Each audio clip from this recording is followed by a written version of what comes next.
I moved to Brisbane in 2004, having been here I think once before in my life on a kind of brief reconnaissance mission in 2003, and liked what I kind of encountered here. And then when I moved here in 2004, I liked it even more. There was something kind of interesting in the air in Brisbane at that time, kind of weird irreverence in the culture, in the music especially, in the noise scene and the experimental music scene. There just seemed to be a kind of strange attitude. It was like still had a weird kind of Hicksville country town vibe, but that was mixed. I don't know, like just a aggressively strange sensibility, which I found refreshing. You know, having lived in Melbourne and been in the UK for a few years before that, I was used to people being very self-consciously intellectualizing their experimental music in these weird ways and being very aware of what everyone else was doing and where their stuff kind of fitted into it. In Brisbane it was much more of a just do it situation.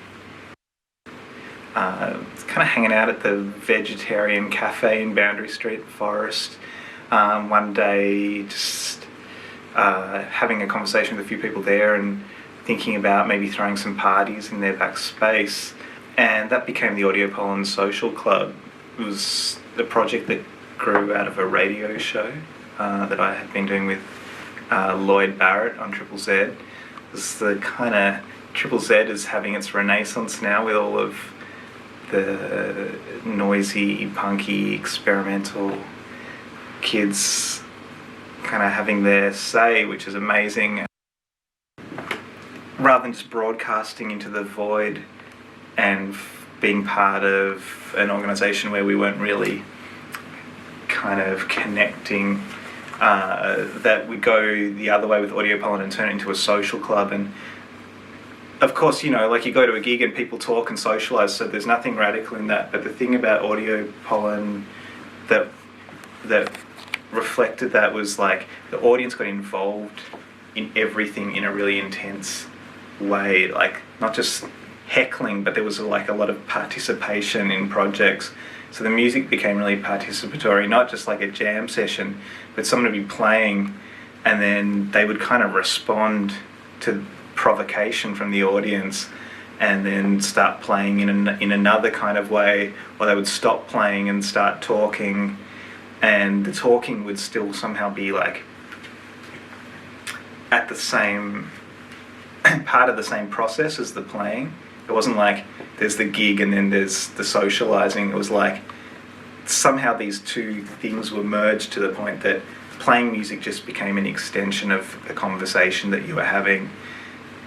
Conversations that you had there and interactions that you had with people there were kind of surreal and bizarre and elevated, and in a way that supported the development of a whole kind of weird music, performance art, total art hybrid kind of atmosphere where people felt like they could do whatever they like. There was no point in maintaining distinctions between different kinds of music in a sort of hypothetical sense, like the distinctions should be tested out in practice by placing lots of different kinds of work right up against each other, and in a way like smashing them so close together that they were kind of in collaboration, rather than separating them into niche scenes and kind of imagining the difference between them in a hypothetical way. So it was more about the formation of ideas, and it was a structure week to week that was like a laboratory setting for the testing out of like ideas and experiments. And for that reason, it was frequently boring, and in another way, like it was simultaneously more interesting and less interesting than your normal kind of club. And all over the world, where there'd be great bands and great artists toiling in relative obscurity but doing amazing stuff that is appreciated by small groups of other people all around the place. But I think, yeah, there's something here. There's something in Brisbane. Matt Earle, you know, I know he's in this documentary too. Like, he's a one-off, you know, and Brisbane's can't really take the credit for him. Like, he's a global citizen. Jamie Hume and Adam Park are kind of like the gods of Brisbane. They're kind of like for me they're like the founding myth of the Brisbane noise culture. Like, the attitude, the sensibility, the impenetrable weirdness. You can't put your finger on it. It's like borderline shithouse and at the same time total genius. Do they know what they're doing? Do you know what they're doing? Like, does it matter? And there's just something kind of endless and infinite and, you know, uncanny about it. And I think maybe, you know, maybe it permeates the whole scene here, and maybe it's sort of like the secret juice of the Brisbane scene. Matt Earle is somehow like cast from the same sort of weird matter as those guys. You know, there's an end of the world, edge of the world sort of energy that attaches to that kind of work, and I think people in America and Europe, whatever, they pick up on it, and they see and they feel it intuitively how different it is.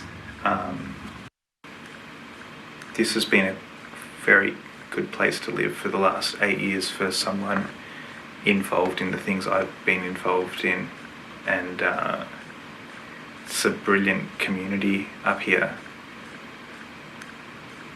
and it's been fucking cool.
I've been doing scraps for, like, I think since about 2006 was probably when I played my first show. But then I guess I've always been doing it before that. I was in a band before that called Baby Fuckers, but we were just a stoner band. Like, we never played outside of the bedroom. Oh, we played once in an Ipswich pub, but that went really, really badly. Yeah. Lots of people that don't know me, like people that aren't from Brisbane, that try to do interviews or try to write about me, often say that I've never played outside of Brisbane, and that nobody, they kind of allude that to the fact that nobody knows who I am and that kind of thing. But yeah, it's like I have to do something special, like even just a road trip or something like that. I have to do something that's out of Brisbane to get an idea for a song, or I have to take some kind of mind-altering substance to try and make a song as well. Like, so maybe it's always about escaping Brisbane. I don't know. Because real life is about being a slave, like in a cafe, or doing things because you feel obliged. Like, yeah, I don't know. I guess I spent 9 months of like solidly writing music the whole time. Like, it's the only thing that I had, and it's kind of the only thing that I wanted as well. Yeah, and I got to hang out with different people as well that were, like, I met these Finnish filmmakers, and like they end up using like some of my songs in their films, and I'd love to tell you what their names are or the name of the film, but I just can't speak Finnish, and it's too hard. I mean, there's definitely, like, it opens up a part of your brain where, you know, you're feeling a little bit more excited about the world, and you're thinking about, you know, different scenarios because you're in a different place, and that kind of adds to the creative process. But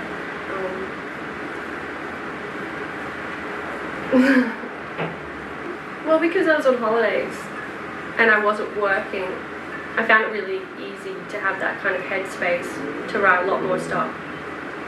And also the language barriers and stuff made it, like, I kind of had a bit more of an interest in wanting to express myself, only because I couldn't actually do that when I went outside to try and interact with the world. Like, yeah, so I wrote a lot of songs that were kind of about,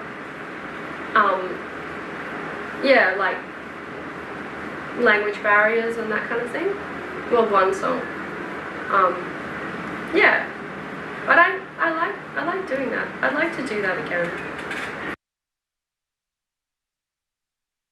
I was kind of more pressured into being part of that community more than anything. Like, I mean, I probably wouldn't have played live if I hadn't been involved or hadn't been pressured into playing at those gigs. And I don't know. And when you say, like, you know, that crossover between chin stroking noise groups and pop, like, I think that really played to my advantage, because I don't know, like, noise is noise, but if you get up after a noise and then just play something that people can really get straight away, I mean, it's just more digestible, I think, is what I'm saying. Like, pop music is more digestible. And the fact that I used to actually cry on stage and stuff, like, when I was singing songs, maybe people just felt sorry for me, like, maybe they didn't actually like it. I don't know. Yeah, it's good to have that community. But I feel like more people should really try and get involved. Like, I think sometimes audience members, you know, need to really participate a bit more, you know, create their own bands and that kind of thing. And, like, people do, but then I think some people will always be audience members.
and I've been doing Per Purpose for 3 years now, from 2012, September.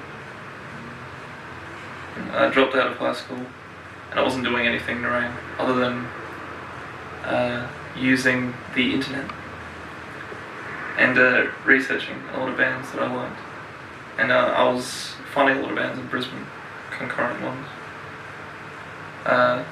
to the time, and it was very exciting for me to be living so close to a lot of vital stuff that was happening.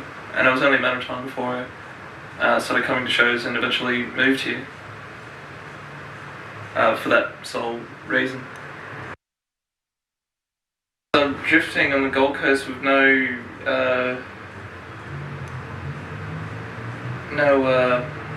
guide point, no one to look up to really, but then coming out here and then finding a lot of people with similar interests in art, in music. Yeah, that influenced me a lot. And you mentioned audiophile before, and that was a big part of my initial experience in Brisbane. Audiophile being an event run by Joel Stan, and Yusuke Akai had something to do with it, but it was run out of the back of the Forest Vegetarian Cafe in West End. And those were my initial experiences with the Brisbane music scene, outside of myspace.com, which was equally as important. Yeah, which is Matt Earle's house, which is fantastic. It's great that he's moved here from the Blue Mountains and become a part of what is happening in Brisbane. Some might argue a really important part of what is happening in Brisbane. Yeah, there's Matt Earle's house, Black Bear Lodge. It's pretty skint at the moment, but you can't dwell on that because there's always somewhere to play. Yeah, history's proven that as long as there are bands, there are going to be places to play. We all live here in the city, we all live somewhere, we all have a basement, we all have an outside area. It's always going to be a bar, there's always going to be pubs that serve alcohol. So yeah, dwelling on a venue shortage crisis is just silly when the opportunities are right there. In Brisbane, well, it's really a case of the usual suspects. I mean, Joel's been doing it for a while, Joelstown, that is. Joe is really, so I should be saying full names, Joe Alexander with Bedroom Sock Records, has really stepped up his label recently. It's been recognised on a world scale, and he's released a lot of Brisbane stuff. I would even say that his label Bedroom Sock would be on the forefront of Australian record labels. And that's not even to say bloody Brendan Ansley's Negative Guest List Records, which was impeccable, and that came out of his zine, which was just as fantastic, and yeah, a real step outside of Brendan's surroundings at the time, Brisbane. It was real world scale stuff, and that's really exciting. So yeah, Joe, Brendan, Joel, well, it's inspiring, you know. It's, what could be something you're writing, perhaps with your room in mind, could be something that could be distributed to like-minded people overseas. It doesn't seem too far-fetched. I guess that is with the advent of the internet. But still, people like Joel and Joe and Brendan really taking advantage of that and getting Brisbane stuff. Not even just Brisbane stuff. It's not Brisbane-centric, but yeah, they did or do a lot for Brisbane in that way. And yeah, it's very inspiring in that you could think of your stuff in that context, that you have this outlet to reach a lot of people outside of the city you live in because of these like-minded, positively charged outgoers. Yeah, it's all inspiring.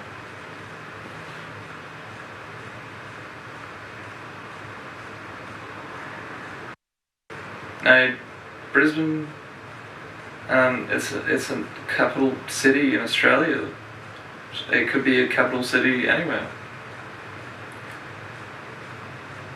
Probably won't help out your cause and your documentary. One day Brisbane could give birth to the President of the world. Yeah, these things. Make room for the statues.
It started in 2004.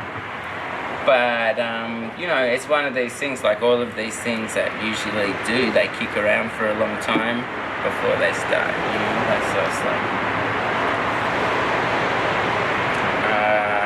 yeah, in 2004, all of the things aligned. I got bequested a tape deck, a really nice tape deck that could record good tapes on. And I found an unlimited source of tapes, which was like the old Royal Blind Society tapes. Yeah, Royal Blind Society tapes, probably going digital. So I had, you know, thousands of tapes and a good tape deck, and my CDRs that I'd bought a few years earlier, they were all like starting to decay, so I liked tapes already, you know, like yeah, you know what I mean, like it is a pretty strict society here, you know, like and if you go overseas you notice that people are pretty much like they've got a lot more just basic like things that you'd think would be that are really unacceptable here, just really kind of just normal, you know. So yeah, so it's kind of liberating, you know, to come say, you know, go from Brisbane to pretty much anywhere, because you're not going to have this sort of like general conservative like overtones, you know, like you can go pretty much anywhere, you know, like you can make, you know, we love chainsaws and shit up here, you know, and heavy machinery, so like that's music to our ears, you know, here in Queensland. So like you can make whatever racket you want, it's no real big deal musically, you know, like even, you know, like there's a massive tradition of it, you know, there's bands playing with all sorts of shit, but like say like the other, like, you know, so we're talking outside of music here, like it's really conservative, you know. So you go to somewhere else, maybe they're like, you know, they're not conservative at all, but then with the music, that means that there's really set rules in the music for some reason. I don't know why. There's rules, like the music rules are much more enforced because, well, you know, it's almost like it makes it like, well, that's like, it makes a reality, you know, they can carve out a reality. You can do whatever you want, so, you know, you got to do something, you know, so you make this thing, and that's what it is. So, and you like it like that, you know, so it's no, you know, don't put that in, because that's a, like, you know, I don't like it like that at all, motherfuckers. You know what I mean? Yeah, because that's an outlawed they're words you can't say anymore. I like it like that. Don't put that in, man. I'm loving it. Don't put that in. Yeah. You know what I mean? Like, this is actually, yeah, I'm looking at a big McDonald's hamburger, so, like, you know, it's like, I should stop gazing out that window, you know.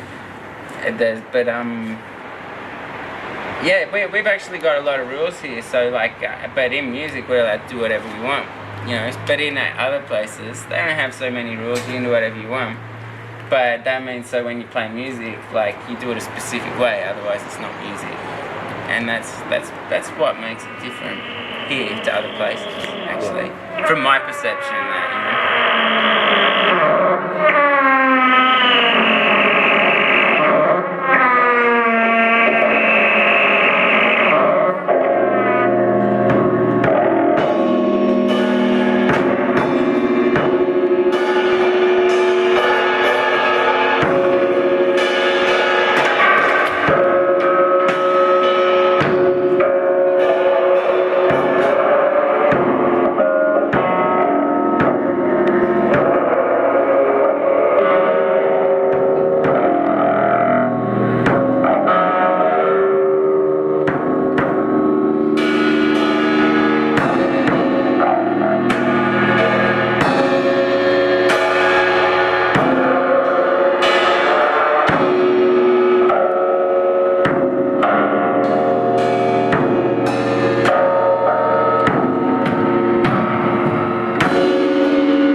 Yeah, it started around, we were all going to the University of Queensland and just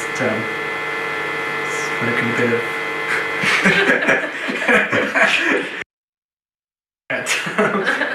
at the University of Queensland, and we had a room to record it and access to these weird old synths. And we just started making a bunch of tracks. This is before Luke was in the band. Audio Pollen came around. Well, I guess we pretty much started playing live at the exact same time when Audio Pollen started happening, which was this sort of, I guess, improvised music thing that happened every week in Brisbane. And a lot of the people who, are now in a lot of different bands already always played there, and it was just kind of pretty random. But we pretty much started playing live with that after Joel asked us to play, just after seeing our ridiculous MySpace. We've always just done what we're into, whether obviously I can see it is different, and a lot of people, you get a lot of emails saying they prefer some tape that we did earlier on and that kind of thing to what we're doing now. But I don't know, I guess I see it as part of a continuum, and it started out as just total chaos, and we turned everything up as loud as it could go, and just that was really the performance. And then we just kind of learned to rein that in. But I think there's still an element of chaos to it that, it's threatening to fall apart. At any moment. Yeah. And when we started off, we couldn't really play in time, so... we still can't play. Yeah. Yeah. Except maybe Luke. I think the only one. Yeah, I think it was we've been trying to just do improvised pop for a while, but I think you take the improvisation and then just try and do that again as a loose structure, and over again you might play with that, and then it started to form songs. And I guess we still work on that. Yeah, everything is just an improvisation that's just sort of twisted. We jam it for and it just sort of morphs into something that becomes familiar. And I was gonna say, Audio Pollen, I think, sort of follows in the tradition of some other scenes that have come up around the world over the past 30 years, where I think there was a lot of collaborative people working together, and the things excite maybe what you look at things at the UK in the late 70s, or where they had sort of collaborative artists working together and coming up with new ideas, and I think it was great to see that happening there, but we always just felt more comfortable making music amongst ourselves. I think it was just... Well, I guess we've tried working with other people, but we did a couple of collaborations. Really... We had that thing with Lloyd Barrett for a while. It always worked okay, but usually, unless it really works, we just kind of drown whoever we're playing with. So usually they always get loud angry. The times that I remember playing music that being really great were Audio Pollen, and also the venue Burst City, which was this kind of no rules kind of punk venue where you could bring your own booze and just pretty much got crazy every time at least we played there. But yeah, it's I imagine it's the same in every city, but it's pretty frustrating, the venue situation here, that there's nowhere that I really enjoy playing in. I'm sure something will come along eventually, because it always does, but I don't know. It just doesn't seem that there's any venues where you can really have that much fun these days. I think a few years ago there was a few people around who were willing to put a show on at their house, and there's still people doing that now, but I think, I don't know, as time moves on as well, so I expect there to be more groups doing similar things in the future. It's just I think people move away, or they want to try something else, and this group of people you would maybe associate with starts to fragment out a bit, but that just happens anyway. Or something. Just I guess what came after Audio Pollen for us was the whole negative guest list kind of thing. Yeah. And you know, all those bands, I guess, like, you know, and the bands that are still going on now, like Sewers or, you know, Cured Pink, and Per Purpose. I guess those are the bands around at the moment. Yeah. Brisbane. No, and I think I was surprised at first with people getting interested in us on the internet, but like when you think about it in 2004 and 2005, and you have MySpace and stuff, but you don't really have that idea I of... think we had a MySpace name. we might have started one up, but I mean, you have like, you know... MySpace changed our lives. Yeah, but you didn't have that idea of like before that of bands being able to connect with overseas. So I think when we started off, we only ever had that, like, and we had people interested in us from overseas. Immediately we were thinking, you know, we're not just making music for, well, you know, for a local community or like that, you know, part of the scene. We're, you know, making it and it's just sort of being picked out of the air around the world. I mean, it's great to find a local scene. I think every band needs that to work, to grow, but yeah. It was always like that from the beginning. Unless you're a black metal band. Yeah.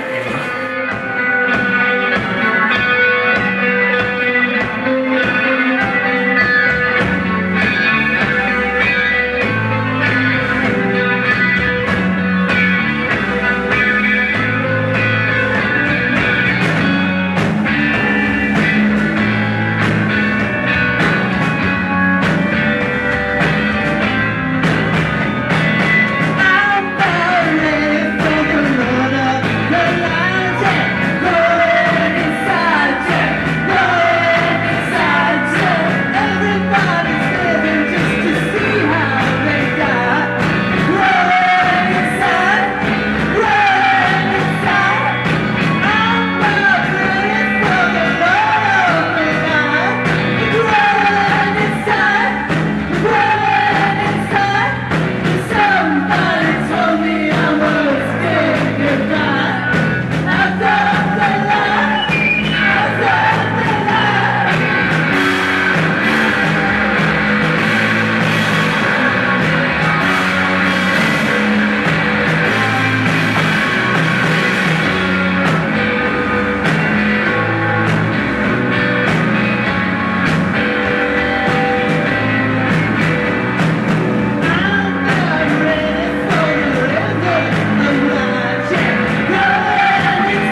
My name is Matt Kennedy, and I've been doing Kitchens for about 5 years now. It began in late 2007, and originally started with me solo recording in my bedroom with a 4-track. This is post Look Pond. Look Pond had broken up a few months before, and I didn't know what to do after that, so I started just making noise in my room and recording that, and I released a cassette that was recorded entirely on dictaphone in 2007, and I released 50 copies of that I dubbed myself, which took hours and hours.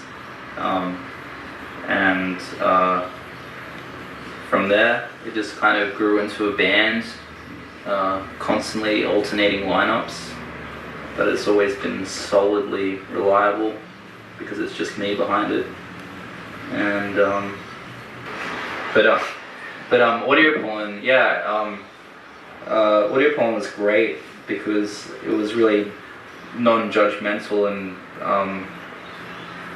you would just turn up and play with about up to 10 other artists and projects, and a lot of them would be very short-lived and you wouldn't hear them again, and it was a great place to just kind of hone your craft, and it was a very positive, encouraging atmosphere that audio porn created, I think.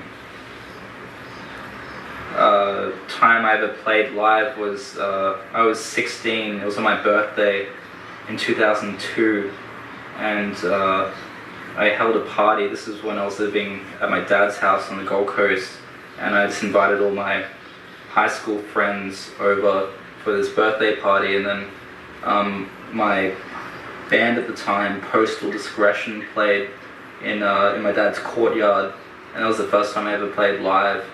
And I don't know, I've always been a fan of seeing bands in houses. I think it's a very intimate, unique way to see a band play, and I don't know, get a different angle to the music that you wouldn't otherwise get at a more conventional venue. But with this house, I guess it's because of its convenient location, and because of the fact that I did put on many house shows from the get-go. I think within a week of moving in here in 2006, I had a house show, and I don't know, I like to party, and I like it when bands make the effort to come to me instead of me going to them. And there's been a lot of great shows here over the last 6 years. Changed for the better, I guess. Starting from 2009 onwards, you had venues like Burst City open up, and that was the same time when Negative Guest List started, which if you're a bad band, Negative Guest List would let you know that, which was very welcome. I feel that Negative Guest List had a very strong part in kind of giving Brisbane a kick up the old bum, and improving the quality of the music and the releases.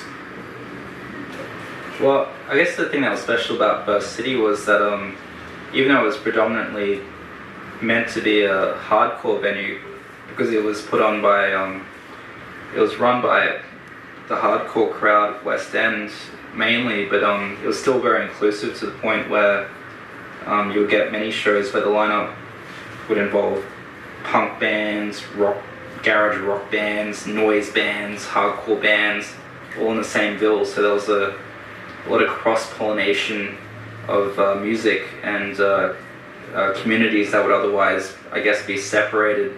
And I think since the closure of Burst City, that divide has increased somewhat, because these people have just gone back to their specific communities as well. But Burst City was great because it just brought a lot of different people together, and a lot of music that was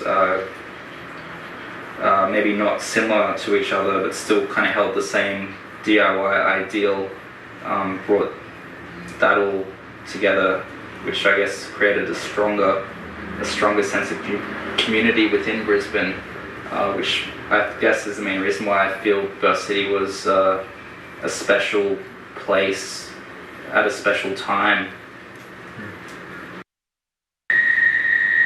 Soundcheck started in 2009 when I purchased a video camera and decided to film as many bands at as many venues as I could to document the what I thought was a thriving Brisbane music scene at the time.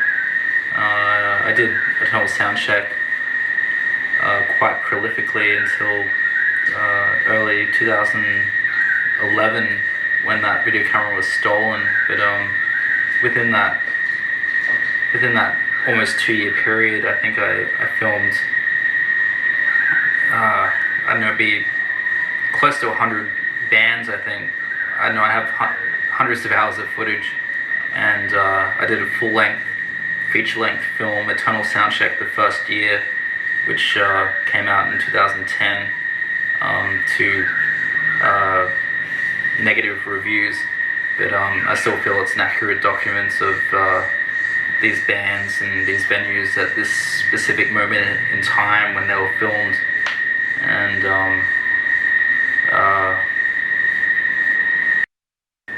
once when I was filming Tear Gas, and I just got a new camera, and then